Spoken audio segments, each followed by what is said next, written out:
Chapter 13. Non-finite verbs. Let's learn non-finite verbs. A verb that is limited by the person and number of the subject in a sentence is called the finite verb. But a verb not limited by person and number in a sentence is called non-finite verb. Generally, a non-finite verb does not have any tense form. A non-finite verb does not tell us about the action done by the subject in a sentence. It may be used as a noun, an adverb, or an adjective. Non-finite verbs are of three kinds: infinitive, participle, gerund. Let's learn infinitive.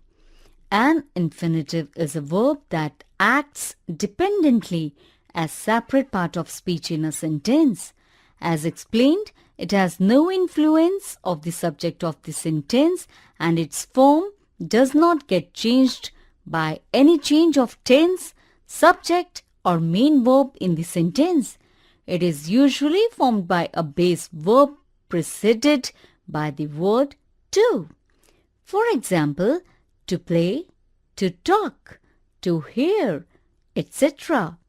An infinitive can be used as an object following a verb. For example, Hari likes to sing. A subject at the beginning of a sentence. For example, to walk on the mountains is my greatest pleasure. An adverb modifying a verb. For example, I hate to throw food in the dustbin.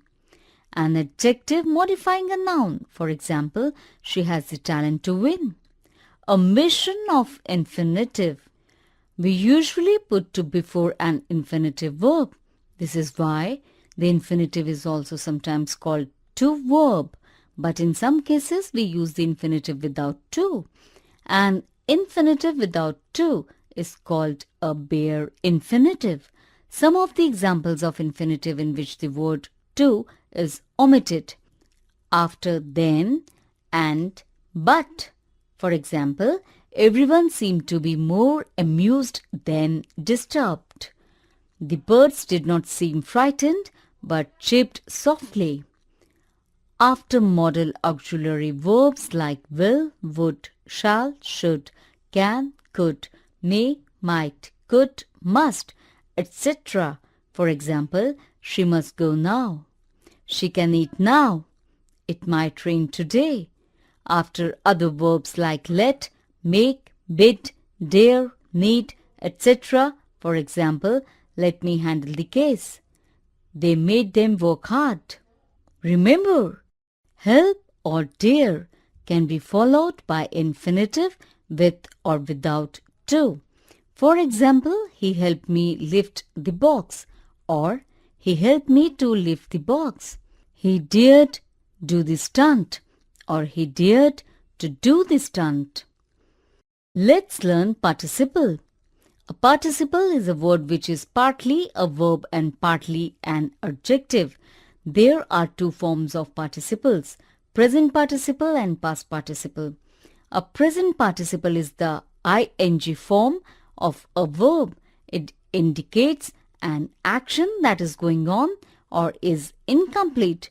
For example, playing by the river, the boy suddenly fell down.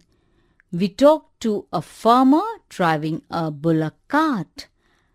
A past participle usually ends in ed, d, t, en, or n. It indicates an action or a state that is completed. For example, they found the box of cheese eaten by rats.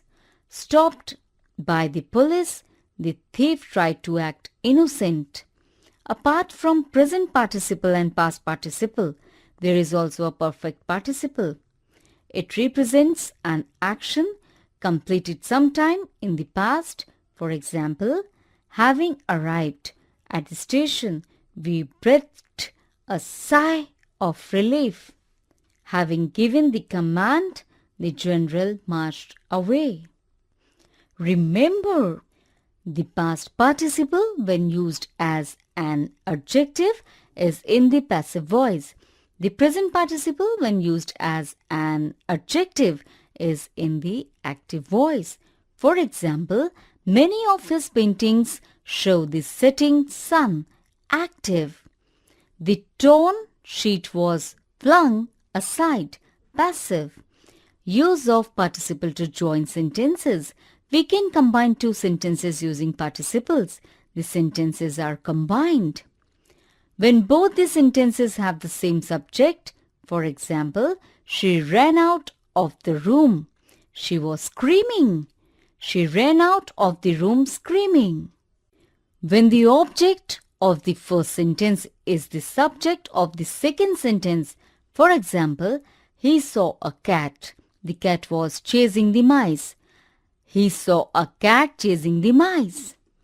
When the second action begins only after the first has completed, for example, he was rejected by his family. He decided to become a monk. Rejected by his family, he decided to become a monk. Let's learn gerund. A gerund is a verb in its ing, present participle, form that functions as a noun. It names an activity and can be an object or a subject. All action words can be used as gerunds. For example, gardening is my hobby. Subject. I love driving at night. Object following the verb love. We look forward to seeing you all soon. Object after the preposition to.